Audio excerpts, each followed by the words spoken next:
So hello everybody and welcome back to the second video on the series of how public relations and communications work together. So this is the second video on this. If you haven't seen the first one, please go back and check it because I set the same for this. Anyway, so we're talking about how public relations and communications work together, trying to see the commonalities, the similar and the areas of divergence. And I'd looked through a whole number of elements, practice areas in the first video. This is the second video now. So when we're looking at publications, and again, I'm checking the practice areas. Practice areas is what we have on this first column.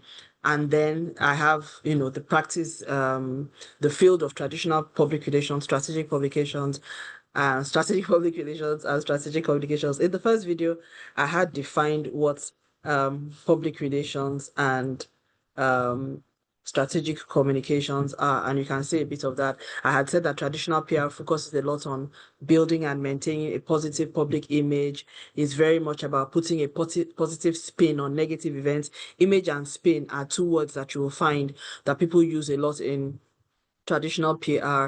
And in strategic PR, the language then begins to shift to more of planned and proactive communication, and being goal oriented, being all of that. So PR, traditional PR, generally has a negative image in that people feel that it doesn't always tell the truth, but strategic communications doesn't believe in that. It talks about creating an environment for an open and an honest conversation, and definitely not working in that way. Strategic PR is sort of like, I would say, bridges between, is somewhere in the middle between traditional PR and strategic communications, because it also uses a lot of the things that strategic communications does, but doesn't go to the extent that strategic communications does in many regards. So let me go back to that. So second video. So publications. In traditional PR, it's mostly hard copy publications that traditional PR people work with. They may give digital, but they don't have much confidence in it. I know because I've worked with people in that space. They believe, oh, give him something, something they can hold. They focus more on that. So all their PR, they would, handouts, gifts, mementos, everything that they do, would be, I mean, like corporate gifts. I mean, it's about something that is physical that you can hold. So strategic public relations. I mean, then like brochures, information leaflets, and things like that. They wouldn't want to give you an E1. They'd be like, he won't read it. But if you give him this, or give them that. So strategic public relations, they will also work with print copies of things and digital to some extent. But I mean, I think it's both. But there's always that hardly before you attend an APR event, at least in my part of the world, that'll be fully digital. No, it's not going to happen. In-person events, you will get a program. Even, I mean, who's going to give people? You will, again, it depends on the age group, I guess. So maybe yeah, I think it depends on the age group. So if you're working Gen Z, millennial, perhaps younger millennials, but if you're going older, Gen X and upwards, you would definitely, depending on the level, high level, you would do a combination of both, even at the strategic PR level. Strategic comms level tends to be very, very digital first, and sometimes print, but we really try to minimize the print as much as possible. We have much more confidence in digital. Even if we have print versions of things, we will make sure that there's a digital upload that is available to people. We'll share the link, we'll amplify the link. You will create content that is digital first. So strategic communications very much focuses on digital publication. There's a lot of publishing in that space, but it's online. So you may not even know that they are publishing so many things. But I've noticed, my notice is that PR tends to really, really focus more on physical printing of things, ban and things like that. So that's that. Anyway, so website communications, which is really, using your website as a communications platform. Old school PR, of course, has no business to do with that, because for them, it's all about the in-person thing. Although, I mean, traditional PR, yes, I would say that. Strategic PR, however, of course, has embraced the website and uses it for like blogs, writing on blogs, the statements, updates to manage PR. They're likely to use it for a landing page campaign. I think my observation in this space is that strategic communications, strategic PR is more likely to use the website, okay, maybe to host a virtual event, to manage the community during that time, but is minimal. If you are really using the website in a very avant-garde way, like you're really using it in a very, how would I say, front-looking way. You are doing strategic comms, and what I see happening in the strategic PR space is where the website is used for events and campaigns mostly. However, for strategic comms, the website is used.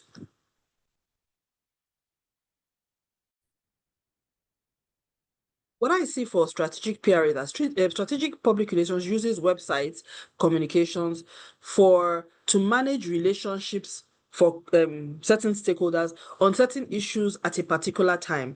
So it's very periodic, it's just every now and then.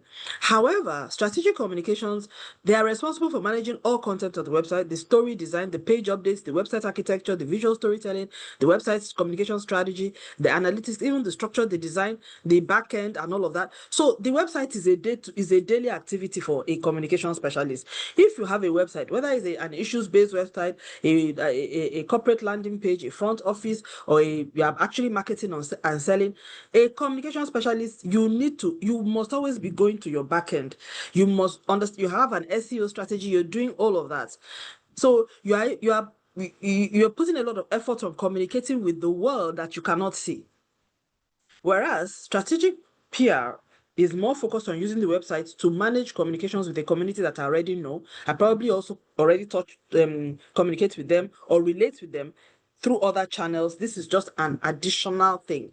Even if the website has an issue, I have several other ways. In fact, I know many of them in person, So maybe I'm telling them register for this event that is coming up. I already have a mailing list for them, or I'm using the website to gather to register them for an event and all of that. So after that I begin to manage them via email or whatever.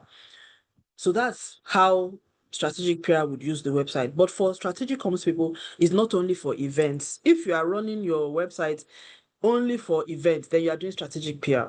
Strategic comms, you are running the website 24/7, whether there's an event or not, because you're using it to manage the brand. It's a 24/7 activity and the reputation of the organization and the institution. So for issues and crisis management, now this is where it really begins to get very interesting. Traditional PR, they will manage issues and crises through old school stakeholder management, which is the focus on personal relationship. So okay, there's an issue. Oh yeah, let's go and see this person. Let's go and see the governor. Let's go and see the head of this thing. Let's go and see this community person. Let's talk to this person. They are very much on that face-to-face personal in contact, and it works for them in the situations where it is needed. But traditional PR approach is not well positioned to manage social media issues. And this is why government particularly, and some companies that you can see that are run by people with that old school mentality, they do not do very well because they really believe in that. Oh, they're the kind of people that, like people in this space, are the kind of people that will like send police to come and arrest somebody because they made a social media post, or they invoke lawsuits over they made a social media post. Whereas a comms person will know that, analyze the issue, who does it hurt? Should we respond or should we just ignore? Should we engage the person behind? So traditional PR, old school PR, because it's about image, they are so focused on the image. And we see this a lot in Nigeria every single day. There are so many examples of this. And this is why I said we have to make a distinction between PR and communications, because if not, people will be doing something, they will tie. Do you understand what I'm saying? It needs to be clear. What you're doing, it may look like PR, but it's traditional PR.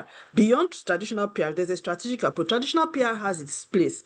There are things that are very, I'm not saying everything about traditional PR is good. I'm saying if you are using it for relationship management, it's still the best. If you're doing it for things like if you're working in big institutions, you're representing a traditional institution like a royal father or something, even the British royal family to a very large extent, I think their PR strategy is very much in this space, which is why I think they had a major issue last year in the way in which they manage certain things that happened there. They're not very good at managing social media issues because they're still running their PR in the traditional way, which is about image and spin.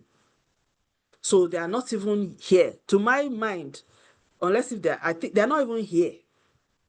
And so again, like I said, this is even very helpful for me, and I thank God for even him giving me the wisdom to even do this, because it just helps me understand a lot of what's going on. That yes, this is the problem. They're still very much in that traditional space, but the opportunity to move into a more strategic approach is there. But so long as you see PR as about public relations about image and spin, it's impossible for you to cross here because you have to let go of that willingness to always be seen in a positive light or to manipulate the information to suit the messaging. You don't have to do that. You can be open about certain things and say, well, you know what, perhaps you didn't handle that well, or let's have an open conversation. You don't have to. I mean, spin is not good. So anyway, that's that. I think everybody knows my views on that. Everybody who knows me. So strategic public relations is about enough focus on managing stakeholders during issues and crises.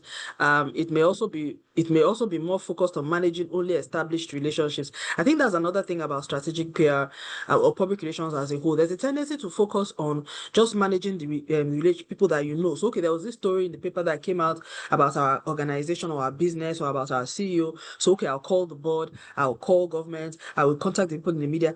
They may or may not pay much attention to some influencers that are having some conversation in the background on social media that they believe. In fact, I've seen a lot of people. I've been in places where I hear them just be like, no, it's just some, don't pay attention to it. They just say, and I'm like, don't pay attention to what? You don't even want to find out who is talking, why are they talking. A lot of organizations have that problem, and to be honest, I think it's because many of them are in the strategic PR space. Because to be honest, for you to manage issues and crises well in the 21st century, particularly once social media has gotten into the fray or is a misinformation, you have to lean on the communication side. You have to. If you're going with the lens of it's about PR, oh, just clean up the headlines, my image, and you're not thinking about resolving the issue, getting to the root of it, understanding what they're saying, and then responding in a very structured and informed manner, not protecting your reputation and not just your image. Because there are two things, and your reputation is long term, image is temporary. You know what is about now. Okay, what's your image today? But your reputation is built over time. So strategic communications takes a much more long-term view and works through the crisis or the issue to make sure that your reputation is not damaged. And sometimes that may require a number of steps that may not be comfortable for you to take. You may have to take some L's, like, in some things you rather not have some public whatever. You may have to take some, what I don't want to call it a loss, but what I mean is that you may have to acknowledge certain things as, okay, perhaps you could have done this better, or okay, we're open to criticism. You may have to do all of that. It's not just forcing yourself to look good even when clearly there's egg on your face. You know what I mean? And then you're saying, actually, no, there's no egg on my face, but we can see the egg on your face. And all acknowledge, yes, there's egg on my face, but we're going to clean it up, we're going to do better, and all of that. Again, I'm not saying in all situations, but it's about strategic communications looks at the situation and then decides what is best to do. It's not a default of, oh, clean up the headlines. Who took the story? Arrest this person. That's my image cannot be tarnished, which is where people here are. So, communication specialist, strategic communications, responsible for coordinating overall issues and crisis communications and engagement to employees, stakeholders. And please don't get me wrong. I'm not saying that PR people cannot manage issues and crises. I'm saying they can manage issues and crises when the stakeholders are known and they have established relationships with them. If it's a very complex crisis, involves fake news and misinformation, if you will need to lean on the strategic communications framework to be able to manage it well, and it involves social media and it's really, really complex, you will need. So even if you're a PR person and you are called a PR person, your job title is PR.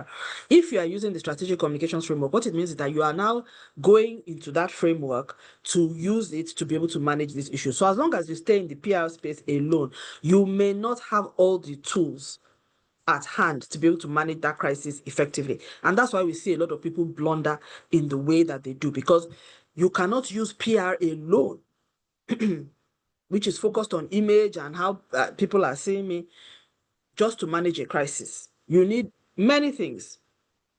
There are things that you will have to do, corrective actions that you need to take. There's a whole lot of, it depends on the situation. You know what I mean? So it's not just about looking good throughout the crisis. It's about resolving the issue and then being seen to resolve the issue in a way that makes sense for everybody, including yourself, the business and the people that are, everybody watching. And that is not PR. Do you understand? Of course, at the end of the day, you will look good, but that's not your motive. Your motive is strategic communications teaches us that the motive should be in resolving the issue. addressing the problem. So anyway, if you want to learn more about this, then please attend our issues and crisis management course. I think it's coming up in October, or you can also attend it on learn.cholaabuluassociates.com. We have it running 24/7. You can always access it. Course content available for 6 weeks, 6 hours of videos. Ask many questions throughout. All that you can always learn. So this one, I mean, definitely the highest practice of issues and crisis management, resilient for all kinds of scenarios in the 21st century, is in strategic communications. I'm not even arguing that one. As in, don't even go there. As in, I can debate it for 2 days. So brand strategy, including online and offline visibility. Traditional Mirror is focused on traditional brand building, promotes positive image through products, services, media presence, and all that. Minimal use of social media, if at all. And this, like I said, this also works. It's not as if it doesn't work. Even traditional PR, for me, I still believe certain things still need to be managed in old school PR way, particularly when dealing with traditional and cultural institutions. But you need to know the limitations. So if something comes up and it requires a different approach, you know where to lean in for that. That's really the point we're trying to make. Then for strategic public relations, on brand strategy, they deploy a strategy of in-person and online brand building using events, campaigns, sponsorship, speaking engagement, sometimes influencer marketing, online or partnerships, external media partnerships, that kind of thing. So it's likely to be more focused on brand implementation and interpretation. That's been my observation. And it's likely to be more promotional and image focused than reputational in approach. This is an important distinction to make, which is why I highlighted it. I would have even put it in red. That's my observation. The strategic PR and strategic PR is a very good place to be, but it's more focused on implementing and interpreting the brand, which is important because you can't stay in the strategy space. Strategy has to be implemented, it has to be interpreted and then implemented. So strategic PR really does that interpretation very well and then also implements as well so that people can now experience the brand. So strategic PR focuses on creating the brand experience, but it's also likely, it has a tendency to be more promotional and image focused. So and rather than reputational. And you see that this is where strategic communications come in, because strategic communications focuses more on, it's not so much, it tries very hard not to be too promotional because it's focused on creating a lasting impression in you that I'm actually a force for good in society. I'm not just doing this or saying this because I want you to I want to sell something to you. So, but then beyond that, even on brand strategy, from my perspective, I believe that, and from what I've seen, in fact, from the way it works right now, in the past it wasn't like that, but right now, because brand has become such a big thing and such a central part of reputation and all of that, accountability for leading the implementation and interpretation of the brand strategy is typically with the comms specialist. They ensure, in fact, brand strategy are best done when you give it a comms person to do. The brand launch, you would need a PR organization to do. And again, this is where I say a lot of organizations miss it. Again, because we don't categorize ourselves well. What I have seen that has worked, if you want to come up with a very good brand strategy, get a comms specialist. And then at some point, you can get, when you're launching, you need a PR person and a comms person to help you with the implementation of the strategy, but the actual launch experience and all of that, a very good PR company.